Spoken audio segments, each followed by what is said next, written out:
L'homosexualité, est-ce que je trouve ça beau? Non. Et j'ai le droit de dire que je ne trouve pas quelque chose à mon goût.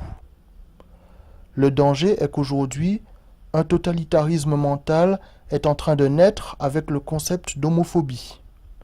Le seul fait de ne pas avoir une vision positive de l'homosexualité semble être suffisant à fabriquer médiatiquement un xénophobe ou un haineux. Avec certaines célébrités médiatiques et certains militants, c'est soit on aime l'homosexualité, soit on déteste les homosexuels. Eh bien, je refuse de me soumettre à cet ultimatum. Pourquoi je ne trouve pas l'homosexualité belle? Parce que l'image mentale que j'en ai n'est pas belle. La première chose qui me vient en tête en pensant à l'homosexualité, c'est la sodomie. C'est mon image mentale et j'ai le droit d'en avoir une.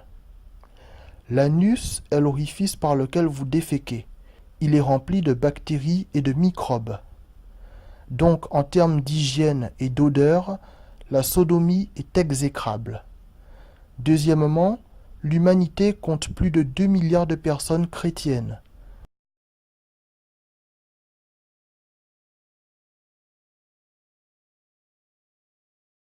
Les chrétiens ont pour livre saint la Bible, et dans la Bible, Dieu est contre l'homosexualité.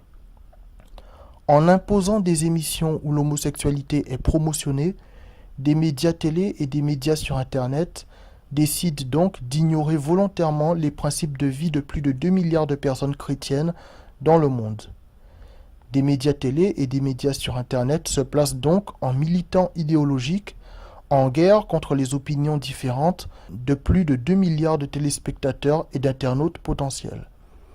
Eh bien, ce passage en force, je le vis comme un putsch idéologique et un totalitarisme de la pensée. De la même façon qu'avec l'argent public, vous vous octroyez le droit d'imposer à des milliards de téléspectateurs et d'internautes des choses qui ne leur plaisent pas forcément, de la même façon, je m'octroie le droit d'exprimer publiquement le fait que je n'aime pas ces choses. Dieu a donné le libre arbitre aux humains. Par conséquent, les personnes aux pulsions homosexuelles sont libres de rester ce qu'elles sont. Jésus-Christ nous a dit d'aimer notre prochain comme nous-mêmes.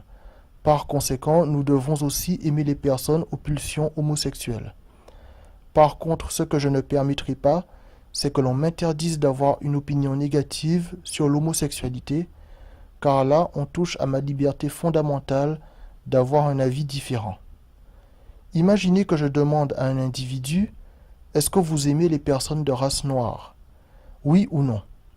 La personne me répond que non. Est-ce que cette personne est condamnable? Bien sûr que non.